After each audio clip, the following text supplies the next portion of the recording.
E aí, pessoal, beleza? Espero que todos estejam se cuidando, evitando aí as questões do coronavírus, né?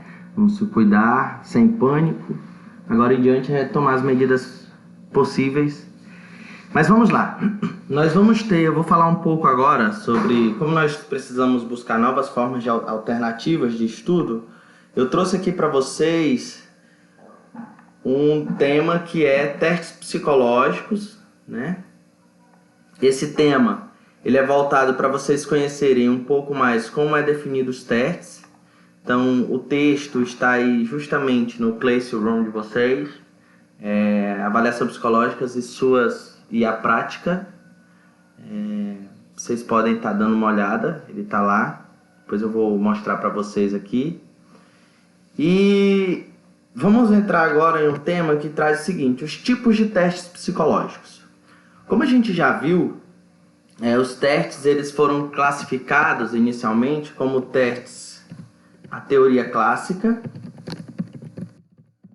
Seria o quê? Aquele teste que ele vai se preocupar com os scores, né, finais.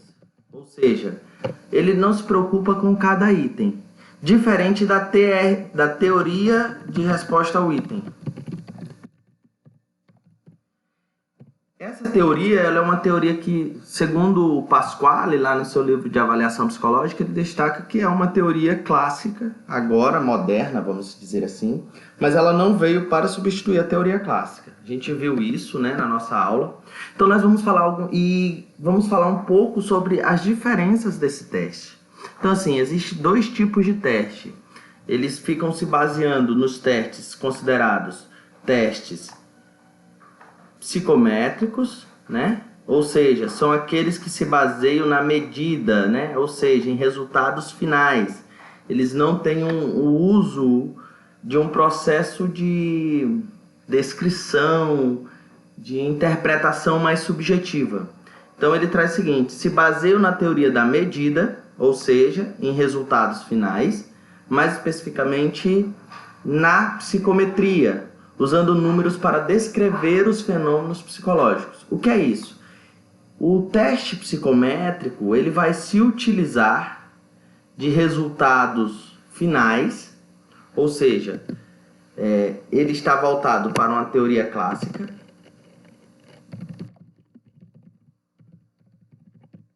Certo?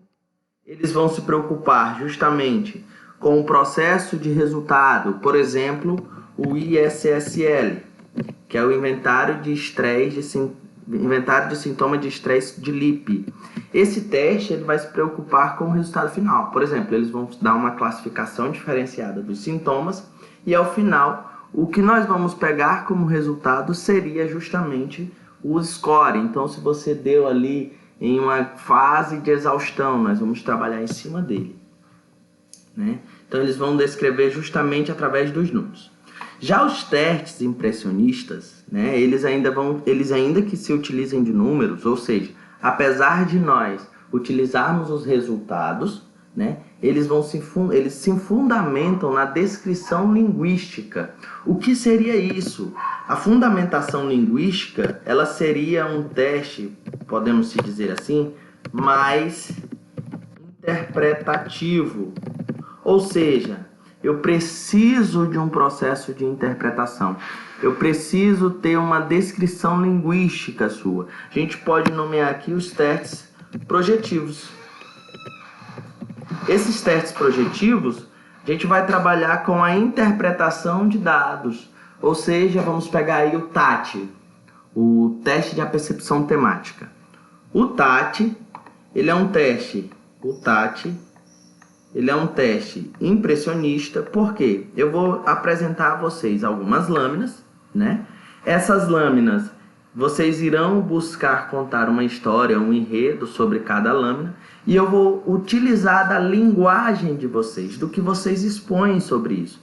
Então, o que acontece? Quando eu preciso fazer um processo de interpretação, dentro da sua linguagem, da sua descritiva, eu considero esse teste impressionista. O VISC também, ele tem alguns subtestes, como eu já falei para vocês. Ele é um teste de 15, com 15 subtestes dentro. Esses 15 subtestes, eles vão ter alguns testes psicométricos e eles vão ter alguns subtestes impressionistas.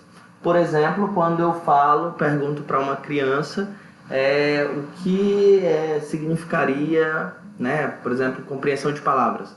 O que seria chapéu? E ela vai me falar a finalidade de chapéu. Ela vai trazer uma questão linguística, né? Lógico que eu vou dar uma pontuação para essa linguagem dele. Ok? Essa é a diferença desses dois. Então, os testes psicológicos, eles podem ter esses dois tipos, duas classes, a gente pode se dizer assim. O primeiro, vamos se dizer assim, né? O teste, outro ponto importante aqui do teste psicométrico é que eles vão ter um seu foco na objetividade, ou seja, tarefas padronizadas. Lembrando, todo teste deve seguir uma padronização. Nós vamos ver ainda sobre validade. Nossa próxima aula é sobre validade, fidedignidade e padronização, tá bom? Nós vamos ver que esses três temas, isso aqui é o que necessita, né? São passos básicos para a criação de um teste. Então, assim, ele vai ter uma apuração mais mecânica, vai ter essa correção, não vai ter um processo de ambiguidade na resposta, diferente dos impressionistas.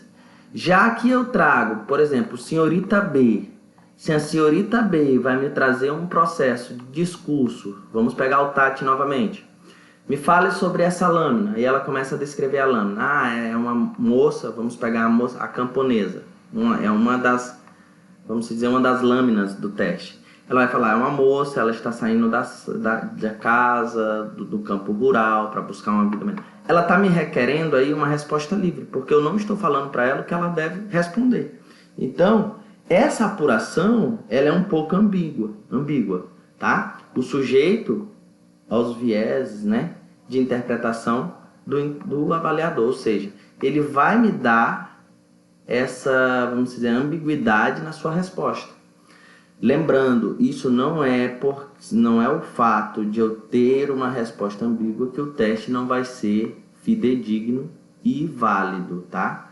A diferença é que eu tenho um resultado fechado aqui nos testes psicométricos e aqui eu preciso de uma interpretação, e essa minha interpretação também precisa ser feita de forma cautelosa, tá? Então eu preciso ter muito cuidado no processo de interpretação dos testes, tá? Então, assim, como a gente já pontuou, todo teste ele pode ser coletivo ou individual. Nós podemos usar um exemplo aí de um teste coletivo, avaliação pericial no contexto do trânsito.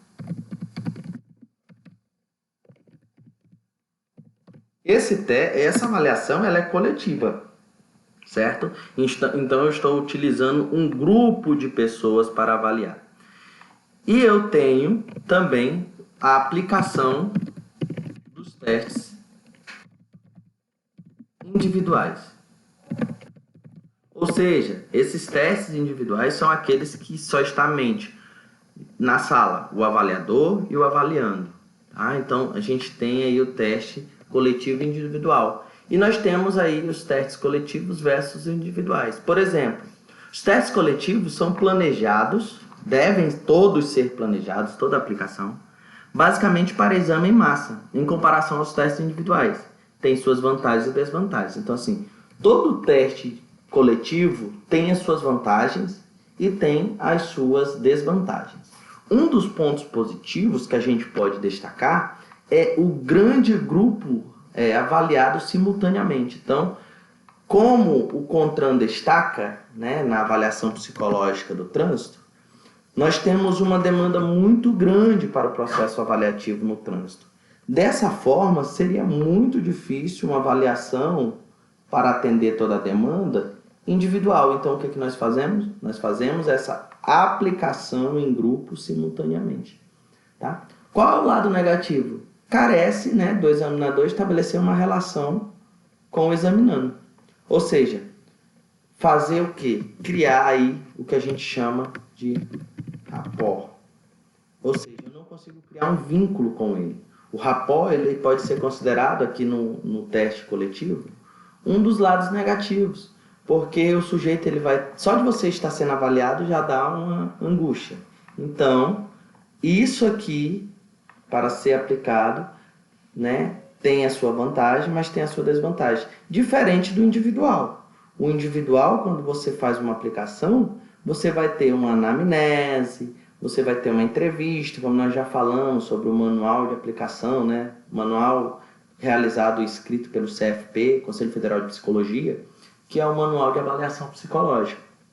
Então aqui eu consigo manter o interesse do sujeito dentro da avaliação, no teste individual, e consigo criar um rapport. Diferente aqui da avaliação psicológica em grupos, que a gente vê muito aí uma resistência sobre essa avaliação.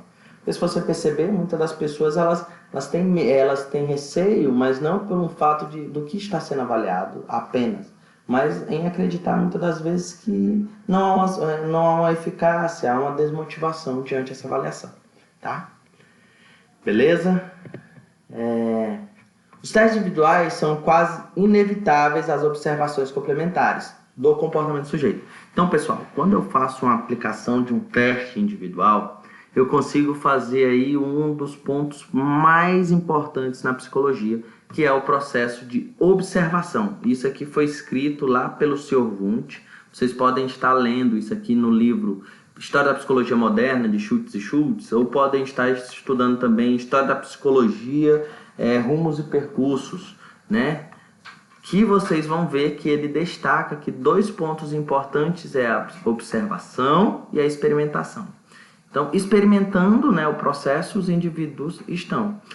Já na coletiva, eu não consigo fazer uma observação minuciosa do comportamento do sujeito, que são coisas muito importantes para o processo avaliativo. A exemplo de identificar as causas de má realização em determinados itens, ou de qualquer indisposição momentânea, por exemplo, fadiga, angústia, etc.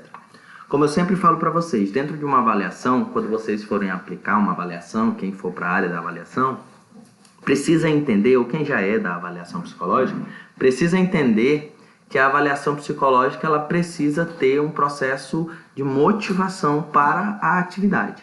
Se o sujeito chega para uma avaliação cansado, com fadiga, angustiado, com medo, né? Enfim, adoecido, lógico que o seu teste, o seu resultado, ele vai ser inválido. Você não vai conseguir realizar ali um teste bem fidedigno diante das situações do tempo, né? Vamos dizer assim.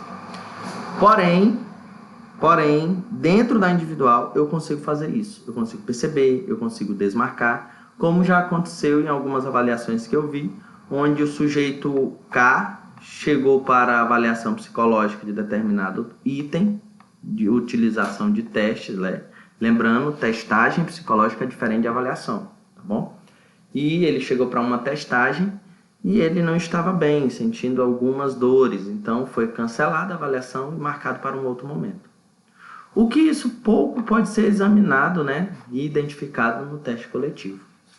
Beleza? A grande vantagem desta técnica é que os testes podem ser aplicados coletivamente a grandes amostras de sujeito. Ocorrência difícil em acontecer em situações nas quais as respostas são dadas verbalmente ou exigem uma observação mais direta do comportamento testado. Outro ponto, nós vimos os testes psicométricos e impressionistas, né, mais projetivos. Não tem como você aplicar um teste projetivo coletivo. A margem de interpretação e de erro é muito maior. Por quê? Você não vai conseguir analisar cada resposta de forma minuciosa. Então, os testes coletivos, a gente pode dizer...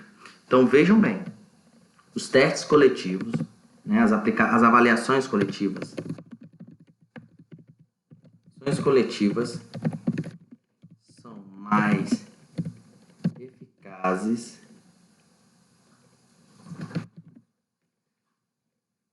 com testes psicométricos, ok? Os testes impressionistas, eles são mais individual, tá bom? Beleza?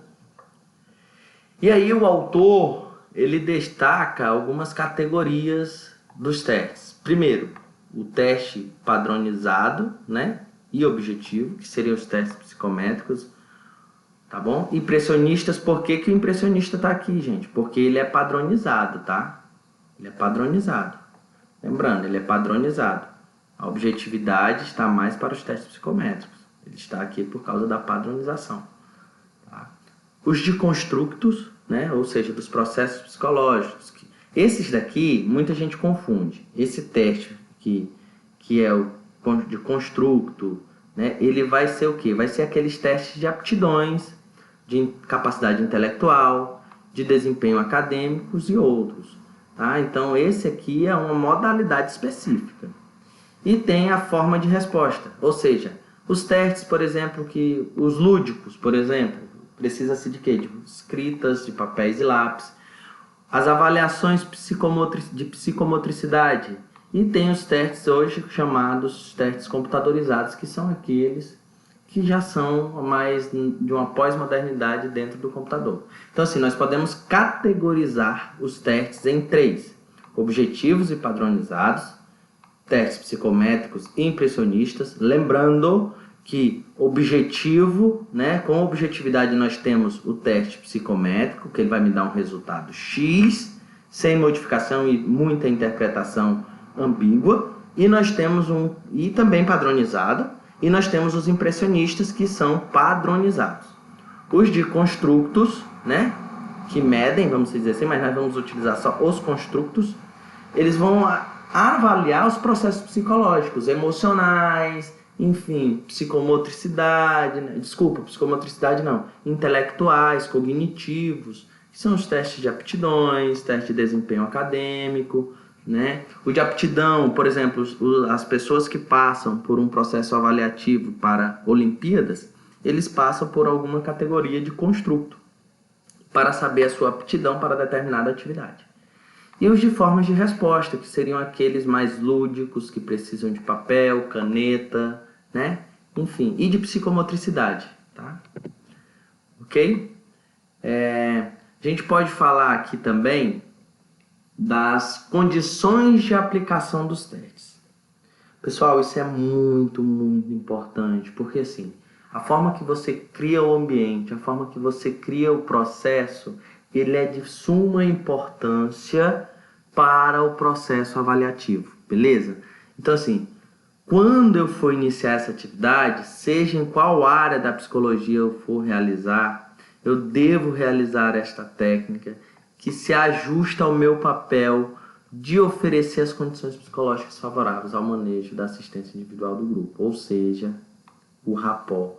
Mesmo que o rapport coletivo não seja tão forte como no individual, mas eu preciso criar condições, porque se eu não criar condições para a aplicação de teste ou para avaliação psicológica, esse sujeito não vai ter um bom resultado.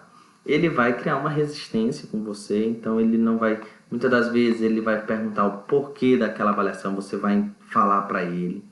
Você também não vai dizer, claro, que a avaliação, ele vai medir o seu QI, você vai ter aquele QI X e é aquilo. Não, o sujeito pode se sentir inferior sobre isso, dependendo do resultado, né? Criar um ambiente agradável. Eu devo realizar a minha técnica se ajustando também, né, ao papel e às condições que eu devo oferecer. Por exemplo, se o sujeito for analfabeto em determinado teste, eu preciso, né, auxiliar na leitura das questões para ele, porque ele não vai saber ler, tá bom? Preciso aqui, esse ponto é importante, de treinamento e conhecimento específico. Se eu vou aplicar um teste, vamos supor que eu vou aplicar aí o TAD ou o VISC. Gente, eu preciso ter treinamento, eu preciso ter um recurso científico, né, um conhecimento sobre ele para a aplicação. Não tem como eu realizar uma aplicação, uma avaliação, uma testagem sem conhecimentos específicos. Já que uma vez que os testes eles seguem e obedecem a regras, séries de regras para a sua aplicação, chamado de padronização da aplicação do teste. Então, assim, o teste diz que eu preciso aplicar um determinado item e o sujeito vai ter 30 minutos para resolver. Ele tem 30 minutos. Se for uma criança, lógico que eu não vou interromper ela aos 30 minutos, deixo ela concluir e marco na minha folha lá, por exemplo, no VISC, eu vou marcar ao lado o tempo que ela concluiu, no caso, o processo dela. Mas o que conta é se ela cumprir no tempo determinado. Eu sempre uso o exemplo do subteste de cubos do VISC. Se lá no teste a padronização diz não pode estar mais para a direita ou para a esquerda, eles devem estar paralelo à ponta da mesa, né, a quina da mesa, eles têm que estar paralelo. Se estiver, ele precisa estar reto, né? Se ele estiver assim, está errado. E você não vai pontuar o sujeito por causa disso. É uma regra, tá? Administração dos testes na aplicação. Questões relacionadas ao aplicador e examinador. Então, assim, e questões específicas que dizem respeito a esses examinadores. Então, assim, nós temos que ter uma mente, né, na aplicação. A gente precisa entender que eu preciso perceber quais as minhas questões. Então, assim, será que eu estou em um processo também de adoecimento? Será que eu não estou bem hoje? São questões que dizem respeito ao processo do examinador e do testando, tá? Então, a gente precisa ficar muito atento a isso. Na administração dos testes, né, aplicação, os procedimentos na aplicação dos testes têm como objetivo garantir a sua validade. Vamos ver isso, tá? O que é validade e fidedignidade. Para que mesmo dada a sua condição técnica científica, um teste pode produzir resultados inválidos se for mal aplicado. Então, é o que eu sempre falo dentro de sala. Gente, avaliação psicológica. Se você vai aplicar um teste, vai fazer uma testagem, e você resolve, pega esses resultados de forma displicente, pode ter certeza que os resultados vão ser inválidos. E se o sujeito não for em outros, né, vamos dizer assim, outros especialistas, é possível que ele leve esse resultado para o resto da vida dele. Então, assim, muito cuidado ao elaborar o documento, né, o laudo. Quando a gente for elaborar o laudo, a gente vai aprender a elaborar laudo. A gente precisa ter uma forma clara de falar com a pessoa que vai receber. Ele precisa entender. Por exemplo, se você colocar lá membros inferiores, né, agitação psicomotora no membros inferiores. Usa siglas, né? Usa siglas. Agitação 3, ou seja, eu estou dizendo que ele é MI, né? Desculpa. Agitação motora, agitação PMI, agitação psicomotora dos membros inferiores, é isso. Esse aqui, tá? PMI, agitação psicomotora, membros inferiores. Eu estou dizendo que ele teve uma agitação psicomotora nos membros inferiores, ou seja, pernas, né? Movimentação dos pés, enfim, tá? Então eu preciso utilizar também de uma linguagem técnica. Não assuma jamais uma avaliação uma postura estereotipada e rígida. Não seja aquele sujeito ríspido dentro de uma avaliação. Por quê? Essa avaliação ela vai ter impacto se você mantiver isso aqui. Seja flexível. Busque com a flexibilidade, né, na relação da comunicação, você vai criar um rapport. Você cria um rapport entre o sujeito. E aí o processo avaliativo vai ser mais eficaz. E aí, lembrando, dentro da avaliação, existem alguns aspectos indispensáveis, que seriam qualidade no ambiente físico, aqui, tá? Qualidade no ambiente físico. Eu preciso manter essa qualidade no ambiente físico. O que seria isso? A luz, cor da sala, pouca informação, porque eu estou avaliando um sujeito em determinados pontos. Aquilo pode interromper ele. Por exemplo, se for um autista, se for um sujeito TDAH, ele vai tirar o foco da avaliação muito rápido, muito fácil. Qualidade no ambiente psicológico. Isso aqui eu vou criar, pessoal, conforme o meu rapport, tá? Onde ele vai ter o vínculo, ele vai transferir, ele vai conseguir manter aí o foco dentro da avaliação, tá bom? E o material de testagem, desculpa. O material de testagem é o quê? Documentos originais, segundo nós vimos no nosso testagem, Ética na Testagem, da Janaína Rodrigues. Não se pode utilizar cópias de materiais, muito cuidado com isso. Nós não podemos utilizar materiais rasgados, amassados, tem muito cuidado. E utilizar ele de forma desse material muito cauteloso, para você não rasgar, não rasurar. Não auxiliar nas respostas do sujeito. Veja bem, eu falei que se o sujeito for analfabeto, você vai ler as questões, mas você não vai dar margem de interpretação para ele. É tal qual está lá. Por exemplo, no ISSL tem uma pergunta que diz o seguinte: você tem sentido sudorese nas últimas 24 horas?